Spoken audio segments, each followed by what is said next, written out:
अब मैं बात करूं ई वाणिज्य के लाभ क्या होते हैं। अगर आपने थोड़ी देर पहले ही जब हम परंपरागत व्यवसाय और इलेक्ट्रॉनिक व्यवसाय में जब हम लोग डिफरेंस देख रहे थे, तो कहीं ना कहीं हमने इलेक्ट्रॉनिक वाणिज्य के जो लाभ हैं उनके बारे में ही समझा था। यहाँ पे देखो, हम लोगों ने सबसे पहले यही देख लिया था कि व्यवसाय लेन देनों में इलेक्ट्रॉनिक तरीके से यदि हम व्यापार करते हैं तो उनका क्षेत्र काफी विस्तृत हो जाता है। क्यों? क्योंकि इंटरनेट पर लाखों यूजर्स हैं, जबकि आपके बाजार में 500, 1000, मैक्सिमम 5000 भी लोग आपको देख सकते हैं, आपके सामान खरीद सकते हैं। जबकि इलेक्ट्रॉनिक माध्यम से 5 लाख, 5 करोड़ लोग तक आपको उस पर इंटरनेट पर देख रहे होते हैं, आपके सामान के बेचने के ज्यादा चांसेस होते हैं। इलेक्ट्रॉनिक वाणिज्य थोक व्यापार व फुटकर व्यापार दोनों के लिए उपयुक्त है। वैसे तो ये चाहे कस्टमर हो, चाहे कोई बड़ा व्यवसायी हो, चाहे कोई उत्पादक हो, थोक व्यापार हो, चाहे फुटकर व्यापारी हो, कोई भी इलेक्ट्रॉनिक व्यापार के थ्रू अपना सामान बेच सकता है।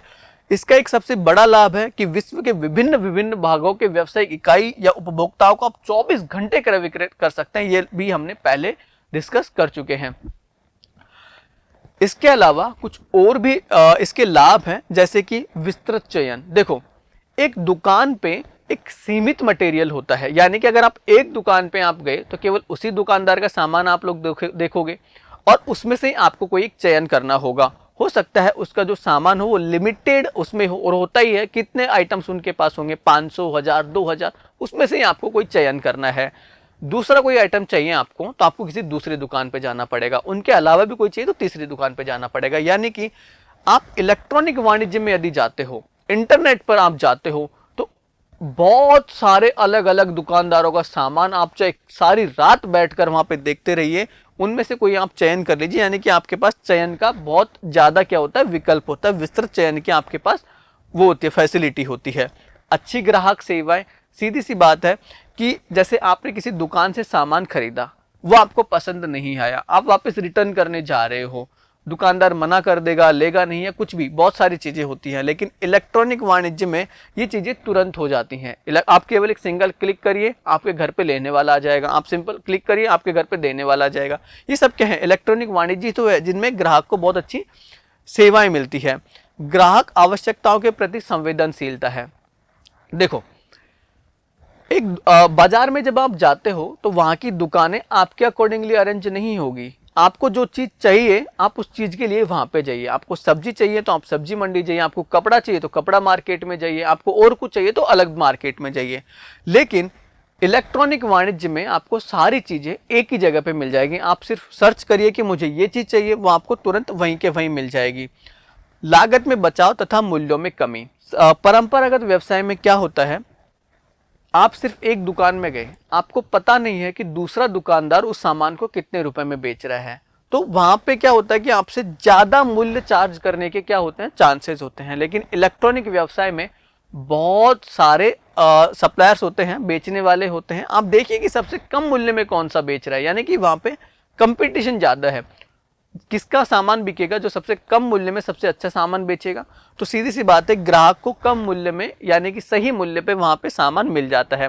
बाजार की जानकारी आपको अच्छे से हो जाती है क्योंकि बहुत सारे बेचने वाले वहां पे मौजूद होते हैं। ये विस्तृत चयन क्या होता है ये हमने सीखा, ठीक है। और ये सारी चीजें भी हमने देखी, ग्राहकों की अच्छी सेवाएं कैसे मिलती हैं विक्रय से पूर्व, विक्रय के पश्चात। विक्रय से पूर्व आपके पास बहुत सारे चयन के ऑप्शन होते हैं, और विक्रय के पश्चात जैसे आपको रिटर्न कराना हो या फिर आपका पैसा ज्यादा लग गया हो, आपके पास सामान नहीं आया हो, वो सारी भी होती हैं यहाँ पे। ग्राहक सेवाएं, उत्पाद के बारे में जानकारी। हो सकता है कि जो बेचने वाला है आपको उस उत्पाद के बारे में पूरी चीजें बताए नहीं, हो सकता है वो भूल जाए बताने, या हो सकता है आपने पूछा ही नहीं हो। लेकिन इलेक्ट्रॉनिक व्यवसाय में वो चीजें पहले से ही लिखी होती हैं, तो आप उनको आराम से देख सकते हो। उस वस्तु को किस तरीके से उपयोग करें वो भी वहां पे पहले से लिखा हुआ होता है। आपका दुकानदार हो सकता है आपको बताने से भूल जाए, लेकिन इलेक्ट्रॉनिक व्यवसाय में ये चीजें बहुत अच्छी से देखी जा सकती हैं। उत्पाद की किस्म क्या है, किस्म क्या होती है, जनरली आप कपड़ा लेने गए मान लीजिए, तो दुकानदार आपको शायद बताए नहीं, या फिर आप पहचान नहीं पाओ, या फिर हो सकता है कि आपको देखने में दुकानदार कुछ और बता रहा हो कुछ और। लेकिन इलेक्ट्रॉनिक व्यवसाय में वो चीज पहले से लिखी होती है और गारंटीड होती है, इसलिए आप उत्पाद की किस्म के बारे में भी आपको अच्छी सेवा मिलती है। उत्पाद की उपयोगिता, कि वो उत्पाद क्या काम आएगा, ये भी वहाँ पे अच्छी तरीके से लिखा हुआ होता है। तो इलेक्ट्रॉनिक व्यवसाय में ये कुछ अच्छी सेवाएं आपको मिलती है। इन सभी के बारे में ग्राहकों की पूछताछ के प्रत्युत्तर आपको तुरंत मिल जाते हैं, यानी कि आप कुछ पूछोगे इलेक्ट्रॉनिक व्यवसाय में आपको तुरंत रिप्लाई मिल जाएगा, क्योंकि पहले से ही लिखा हुआ होता है। माल व सेवाओं के आपूर्तिकर्ता अपने ग्राहकों को सेवाओं की विस्तृत श्रृंखला प्रस्तुत कर सकते हैं, यानी कि बहुत सारे आइटम्स आपको दिखाए जा सकते हैं बेचने के लिए। ये हम पहले ही काफ़ी अच्छी तरीके से देख चुके हैं। ग्राहक आवश्यकताओं के प्रति संवेदनशीलता, यानी कि आपकी जो आवश्यकताएं होती हैं उनकी पूर्ति इलेक्ट्रॉनिक माध्यम से कैसे अच्छी पूरी होती हैं, ये यहाँ पे है।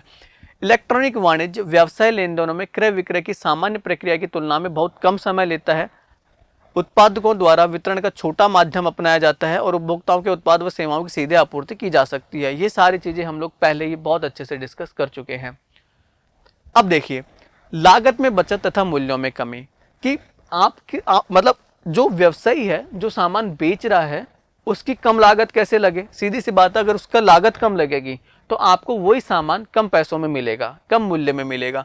क्यों? देखो, दुकानदार को अपने वहाँ पे काफ़ी सारा डिस्प्ले करना होता है, एक प्रदर्शन कक्ष अलग से लगाना पड़ता है जहाँ पे वो सामान वगैरह को रखेगा। लेकिन इलेक्ट्रॉनिक में एक बार लगा दिया, आप देखते रहिए, उसके लिए अलग से कोई खर्चा नहीं करना। माल प्रदर्शित वही मतलब है कि लोगों को दिखाने के लिए दुकान में एक अलग ही जगह होती है जहाँ पे सामान को बार बार दिखाया जाता है। गोदाम चाहिए, वो आपको वहाँ पे नहीं चाहिए स्टॉक रखने के लिए, ठीक है। बहुत सारा स्टॉक वहाँ पे चाहिए आपको, अगर आप यदि दुकान अगर चला रहे हो तो काफ़ी सारा स्टॉक चाहिए जो आपको वहाँ पे नहीं चाहिए इलेक्ट्रॉनिक में, क्योंकि जितनी ज़रूरत है आप एक बार डाल दीजिए, जब ज़रूरत पड़े खरीदिए और बेचिए। इन सब से जो बेचने वाला है उसकी लागत कम लगती है और इसी वजह से आपको क्या होगी कि आपको कम मूल्य में सामान मिल जाता है। इन सब की आवश्यकताएं इलेक्ट्रॉनिक व्यवसाय में नहीं होती है। व्यवसाय चलाने वाले कर्मचारी कम ही रखने पड़ते हैं। प्रचालन लागत कम आती है, ये हम पहले भी बात कर चुके थे। प्रचालन लागत क्या होता है? दुकान को चलाने का खर्चा, वो उसमें ज़्यादा आती है, यानी कि आप परंपरागत एक दुकान चलाते हो उसमें ज़्यादा आती है। एक इलेक्ट्रॉनिक वाणिज्य में ये खर्चा बहुत ही कम आता है। ग्राहकों को कम दर पर माल मिल जाता है। क्यों मिलता है? क्योंकि जो व्यवसायी होता है, जो बेचने वाला होता है, उसको बहुत ही कम पैसा खर्च करना पड़ता है। तो सीधी सी बात है, वो कम पैसे में भी सामान को आगे बेच देगा। बाजार की जानकारी, देखो इंटरनेट पर आप मतलब कई घंटे व्यतीत कर सकते हो, सामान के बारे में, बाजार के बारे में अच्छे से समझ सकते हो। व्यवसाय इकाइयां ग्राहकों की आवश्यकता अनुसार नया माल बनाती है, ग्राहकों को बेहतर सुविधाएं उपलब्ध कराती हैं। ये सारी चीजें हम लोग इस पूरे अध्याय में समझ चुके हैं, सीख चुके हैं। All the best. ये चैप्टर आपका समाप्त हुआ। धन्यवाद।